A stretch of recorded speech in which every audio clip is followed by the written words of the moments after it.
Continuando então, gente. Bom, a gente acabou de ver, né, a caracterização do combustível. Vimos a análise elementar, análise imediata, vimos como determinar o poder calorífico do combustível. E dentro dessas análises a gente pôde perceber que o teor de matéria volátil do combustível é muito elevado, da biomassa, né, é muito elevado. Isso já é um indicativo de que a sua gaseificação pode ser muito benéfica. Mas o que é gaseificação? O que é esse processo? Como que ele acontece? Quais são as vantagens e desvantagens? Então hoje a gente vai começar a fazer uma introdução sobre a gaseificação. Beleza? Vamos lá. Então pensando no seguinte, né, no grande foco da disciplina aqui, né, que a gente vai verificando a utilização exagerada de combustíveis de fontes não renováveis, ela tem um preço a se pagar, que é a grande emissão de poluentes, fora o fato de que, por não serem renováveis, esses combustíveis então vão em algum momento se tornar escassos. Já falei com vocês que o principal motivo não é nem essa questão da escassez, é mais a questão do impacto ambiental. E a gente verificou que a biomassa é uma excelente fonte para a redução da emissão de gases que vão ter um impacto ambiental elevado. E uma das formas de se aproveitar essa biomassa vai ser a gaseificação. A gente já verificou a combustão direta, como que ela ocorre, como que a gente pode aproveitar essa energia, e agora a gente vai verificar a gaseificação. Bom, então, como a gente já viu lá na primeira aula de biomassa, né, a biomassa ela vai ser a matéria orgânica que, ao ser queimada, vai liberar hidrogênio, água, monóxido, dióxido de carbono, hidrocarbonetos, entre tantos outros compostos. Vimos também as possíveis biomassas, desde resíduos vegetais, madeira, resíduos sólidos urbanos e resíduos, como é que a gente vai falar? Orgânicos naturais, né? Vamos dizer assim. Bom, na utilização da biomassa, a gente já viu também, ela tem uma rota a ser seguida. Então essa biomassa, ela pode passar por um processo físico de densificação do combustível, que vai acontecer o que? A gente vai pegar esse combustível, vai reduzir o seu volume, vai tratá-lo para que ele seja o combustível mais nobre, que ele tenha maior potencial energético. Feito isso, ou não, né, a gente pode fazer isso, gerar esses produtos e depois passar para o processamento térmico, ou a gente já pode fazer o processamento térmico direto da biomassa. Esse processamento térmico vai englobar a combustão, que a gente já viu, a gaseificação, que a gente vai começar a ver hoje, e o processo de pirólise, que a gente ainda vai ver. Bom, na combustão, você já está chegando para o uso final da energia. Você já está queimando o combustível e esse combustível já vai estar, por exemplo, que a gente verificou, já estamos convertendo a energia térmica em energia elétrica lá no final das contas. A gaseificação vai fazer o quê? Vai transformar o combustível em um combustível gasoso para que esse combustível gasoso passe pelo processo térmico de combustão e dê o uso final da energia. Beleza? Nosso foco de hoje é essa rota aqui. Então, o combustível vai passar pelo processo de gaseificação para gerar um gás combustível. Beleza? E o que é o processo de gaseificação? O processo de gaseificação, ele vai ser a conversão através de uma rota termoquímica do combustível sólido em um combustível gasoso. A gaseificação é também chamada de combustão incompleta. Falei com vocês o seguinte, o que é a reação de combustão? A reação de combustão é quando todo o meu carbono se transformar em CO2 e todo o meu hidrogênio se transformar em água. Isso vai acontecer quando tiver uma combustão completa, quando tiver uma quantidade de ar estequiométrica, uma quantidade de ar necessária para fazer isso, para transformar o carbono em CO2 e hidrogênio em água. Porém, ao injetar menos ar do que o ar necessário para uma combustão completa, nós vamos ter uma combustão incompleta. E os produtos dessa combustão vão passar a ser, entre eles, monóxido de carbono e hidrogênio, dentre outros, que vão formar o gás de síntese. E qual é a diferença da combustão completa para a combustão incompleta referente aos seus produtos? O poder calorífico. O poder calorífico dos gases da combustão completa é muito baixo, não é aproveitável, enquanto o poder calorífico dos gases derivados da combustão incompleta, da gaseificação, são gases combustíveis, que eu posso utilizá-los para uma queima posterior. E a combustão de um gás é muito eficiente, bem mais eficiente que a combustão de um sólido, por exemplo, porque N fatores, entre eles a eficiência de combustão, superfície de contato, logística de armazenamento, de transporte, tudo é mais facilitado pela gaseificação. Bom, quais são os processos que vão acontecer durante a gaseificação? Eu vou mostrar aqui 2 exemplos da gaseificação para vocês, mas na aula que vem que a gente vai entrar em detalhes sobre os tipos de gaseificadores. Aí a gente vai poder discutir mais mesmo, só que agora eu quero só mostrar os processos que ocorrem durante a gaseificação. Então a gente tem 4 principais processos que vão ocorrer na gaseificação. A gente tem o processo de secagem, processo de pirólise, processo de combustão ou oxidação e o processo de redução. Eu tenho aqui, gente, um gaseificador de leito fixo. É um gaseificador corrente, onde a corrente de ar e o combustível vão ter o mesmo sentido.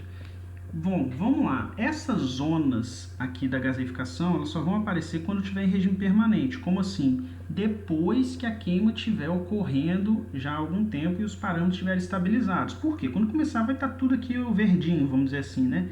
Vai estar toda a biomassa in natura aqui. O que vai acontecendo conforme eu entro em regime permanente? Eu vou formar essas 4 zonas aqui. A primeira dessas zonas aqui vai ser a zona de secagem. Nessa zona, então, o combustível ainda vai ter uma elevada umidade e o calor vai liberar a água presente nesse combustível. Quando ele chegar aqui embaixo, então, eu vou ter o combustível sem a água.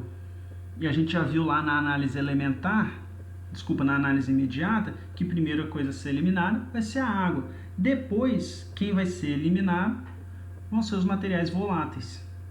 E a pirólise, gente, o que é pirólise? No significado da palavra mesmo. A gente vai ter uma aula inteira sobre pirólise ainda, mas a pirólise ela é a queima sem a presença de oxigênio. Muito pouco oxigênio.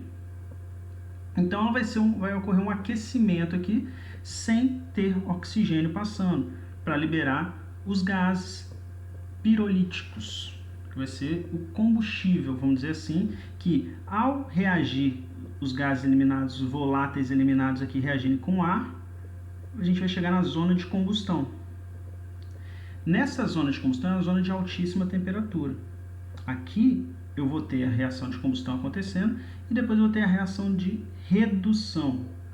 Beleza? Agora eu vou falar com vocês o que é essa zona de redução. Eu só vou mostrar rapidinho um outro tipo de gaseificador, o gaseificador contracorrente. Por que é contracorrente? Porque o fluxo da biomassa é descendente e o fluxo do ar que vai passar é ascendente. Só isso. Ela tem essas 4 mesmas zonas. Então, se a gente verificar o que acontece, na verdade, em cada uma dessas zonas, a gente vai ter o seguinte. Primeiramente, na secagem, o calor vai chegar aqui na biomassa e a biomassa vai liberar água. Então, o que vai sobrar dessa biomassa vai ser uma biomassa desidratada, vamos dizer assim, na base seca, onde o calor residual da queima que ocorre embaixo ali, né, na zona de combustão, sem a presença de ar, vai passar por aqui, vai liberar o alcatrão e o carbono fixo para cá. Bom, o que é alcatrão, gente? Alcatrão é um hidrocarboneto de cadeia muito longa que pode ser bem prejudicial para determinados equipamentos quando forem utilizados. Ele é uma impureza que pode danificar os equipamentos, mas no final da aula a gente vai ver isso. Então, nesse tipo de gaseificador, no gaseificador co-corrente que a gente viu aqui, o alcatrão se forma aqui em cima e ele vai chegar aqui embaixo. Nessa zona aqui embaixo, a zona de combustão, é a zona da minha maior temperatura. Então, eu vou atingir temperaturas na ordem de 900 graus Celsius, por aí, para mais, e o alcatrão vai ser quebrado em hidrocarboneto de cadeia curta. 99% desse alcatrão. Então, esse processo de gaseificação co-corrente, ele é bem interessante no sentido da pureza do gás que é gerado. Mas isso é detalhes para a próxima aula. Por enquanto, vamos focar no processo de gaseificação. Então, na zona de combustão, como eu falei com vocês, aqui dentro eu tenho a combustão completa, nessa zona. E o que acontece no processo de combustão completa? Você libera H2O e CO2. E esse H2O e CO2 que vão ser liberados aqui, eles vão descer e vão vir para a zona de redução. Aqui embaixo eu tenho uma grelha. E nessa zona de redução, eu vou ter o meu carbono fixo aqui, que é carvão quente incandescente. O que vai acontecer aqui? Então, os produtos da combustão que vai acontecer em cima vão passar por essa zona de redução e vai acontecer as reações de redução, onde o CO2 vai reagir com carbono fixo, que está aqui a altíssima temperatura, CO2 vai reagir com carbono e vai gerar 2 monóxido de carbono. A água vai reagir com carbono, vai gerar hidrogênio, H2, mais monóxido de carbono. Então, minha entrada é CO2 e água. O que eu tenho no meu leito aqui, na zona de redução, é carbono fixo, incandescente. E o que eu vou ter na saída vai ser H2 e CO. Finalmente, eu estou gerando o meu gás de síntese aqui. Beleza?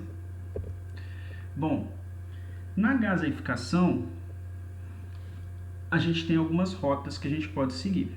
Então, ao realizar a gaseificação com o meu gás de síntese, eu posso ou pegar esse gás de síntese e produzir um outro combustível a partir do processo Fischer-Tropsch, que eu vou misturar o gás de síntese com vapor. Não vamos entrar em detalhe nesse processo, mas o agente de gaseificação vai ser o vapor. Isso a gente vai falar na próxima aula sobre os agentes, qual é a vantagem de se utilizar o vapor, por exemplo, no lugar do oxigênio ou em conjunto com o oxigênio. Ou a gente pode passar esse gás para geração de eletricidade. Então, ao usar o ar como agente de gaseificação, esse combustível ele vai estar apto a tocar um ciclo a vapor, que a gente viu no ano passado, ou um motor de combustão interna. Não necessariamente, isso aqui pode mudar também dependendo do combustível, dos parâmetros de gaseificação. Pode talvez tocar uma turbina a gás, mas vamos ver algumas das limitações. Ao usar o vapor como agente de gaseificação, como mostrei lá no equipamento, tem que entrar ar para a zona de combustão.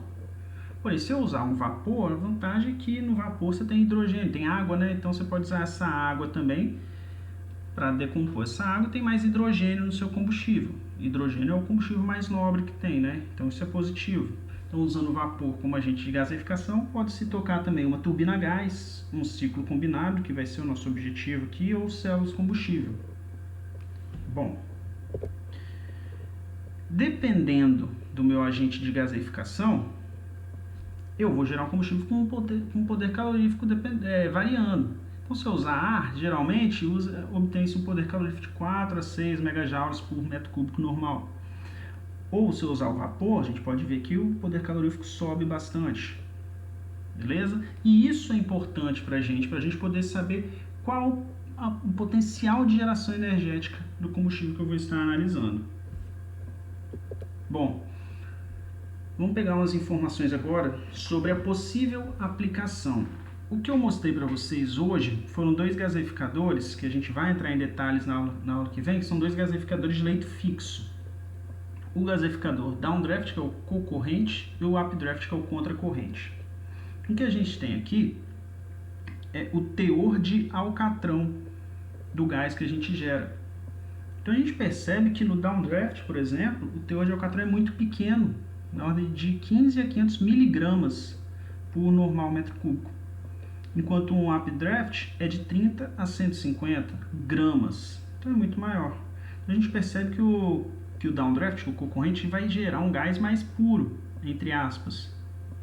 E por que isso é importante? Por exemplo, se a gente olhar aqui, o teor de alcatrão permitido para se usar o gás no motor de combustão interna tem que ser inferior a 100 miligramas por normal metro cúbico. E a turbina a gás é praticamente inadmissível. Bom, o que isso mostra para a gente? Mostra que é inviável utilizar qualquer um desses gaseificadores para tocar uma turbina a gás ou um motor de combustão interna? Não. Isso mostra para a gente a necessidade de haver um tratamento desse gás para posterior utilização. Beleza? E uma das aplicações que eu vou querer trabalhar com vocês aqui para o gás de síntese, ou seja, para o produto de gaseificação, é a gaseificação integrada ao ciclo combinado. Beleza? O que é essa gaseificação integrada ao ciclo combinado? Bom, na aula passada, a gente verificou o que é o ciclo de geração de potência a gás, o Brayton. Verificamos qual é o ciclo de geração de potência a vapor, o Rankine, e a possibilidade de que eles operem de forma integrada, que é o ciclo combinado. Agora, a gente vai percorrer esse ciclo aqui para entender como que a gente pode utilizar a gaseificação para alimentar esses ciclos. Bom, vamos lá. Primeiramente aqui ele está dando exemplos de combustíveis, carvão, petróleo, biomassa, resíduos, vão ser usados no gaseificador. Não estamos falando aqui qual é o tipo de gaseificador, mas esse gaseificador então vai gerar um gás combustível. E o que a gente tem aqui que eu falei com vocês é o que? É uma remoção e uma posterior limpeza do nosso gás combustível. Então vamos remover material particulado, alcatrão, enxofre, tudo isso vai ser removido e a gente vai ter um gás combustível limpo, entre aspas aqui. Esse gás combustível ele pode passar por duas etapas. A gente pode gerar o próprio combustível, sintetizar o combustível para utilizá-lo em outra aplicação, ou esse combustível vai vir aqui para uma câmara de combustão. E agora vamos lembrar aqui da aula passada. Aqui eu tenho um ciclo a gás. Num ciclo a gás eu tenho o quê? Um compressor que vai puxar ar da atmosfera, vai comprimir esse ar e esse ar vai ser misturado com combustível para tocar uma turbina a gás, para tocar um gerador e gerar energia elétrica. Então o que ele está fazendo aqui?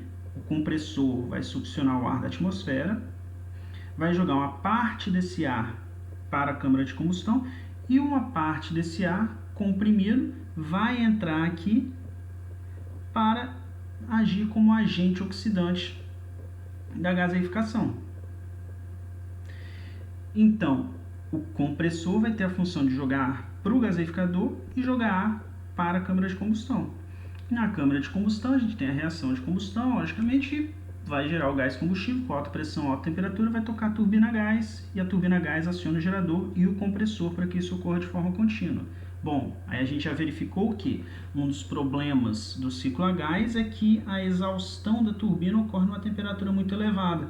Para mitigar esse problema, a gente faz com que esse gás passe por uma turbina de recuperação, uma caldeira de recuperação, uma caldeira regenerativa aqui. E ela vai fazer o que então? Agora aqui embaixo, nesse steam turbine que a gente tem aqui, na verdade é todo o ciclo Rankine que está aqui dentro. Então a gente vai ter a água sai da bomba, né? Vai passar para a caldeira, vai vir aqui e vai retornar aqui, sai da caldeira, vem para a turbina, condensador, bomba e vai fazer esse ciclo. Então o vapor gerado aqui, uma parcela é usada para tocar o ciclo, uma parcela é usada como vapor de processo, uma parcela é usada para alimentar o gaseificador. Ok? E a gente tem esse ciclo integrado aqui com a gaseificação. Isso é uma das grandes aplicações da gaseificação da biomassa em escala industrial. Beleza? Uma coisa interessante é verificar o que? Existindo uma planta, por exemplo, que usa a biomassa num ciclo a vapor apenas, é viável economicamente falando integrar um gaseificador a esse ciclo para agir com um ciclo combinado, tocar um ciclo a gás e o rejeito térmico do ciclo a gás, tocar o ciclo a vapor e esse ciclo a vapor gerar uma turbina a vapor e usar vapor de processo. Você está aumentando muito a eficiência do seu ciclo. Porém, obviamente, é necessário fazer um investimento. É viável? Esse investimento vai dar um retorno em quanto tempo? Então, isso que deve ser respondido ao se tratar de toda a análise da integração da gaseificação a um ciclo de geração de potência. Outra coisa que tem aqui também, que eu discuti com vocês lá na primeira aula também, é a questão do sequestro de carbono também, né? Que você vai gerar um carbono supercrítico, em vez de jogá-lo para a atmosfera, você sequestra esse carbono para reservatórios no solo, né? E isso também é para quê? Para reduzir o teor de carbono na atmosfera. Então, há uma planta aqui que engloba muitos conceitos para a gente, desde a gaseificação até o ciclo combinado, que é a ideia nossa, integrar o gaseificador a um ciclo combinado e verificar o seu aumento de eficiência. Beleza? Pessoal, na próxima aula, então, a gente vai continuar a discussão sobre os gaseificadores e vamos começar a classificar os gaseificadores e também vamos verificar a vantagem e desvantagem de determinados agentes de gaseificação, os agentes oxidantes. Beleza, gente? Então, dessa vez agora eu acabei mesmo.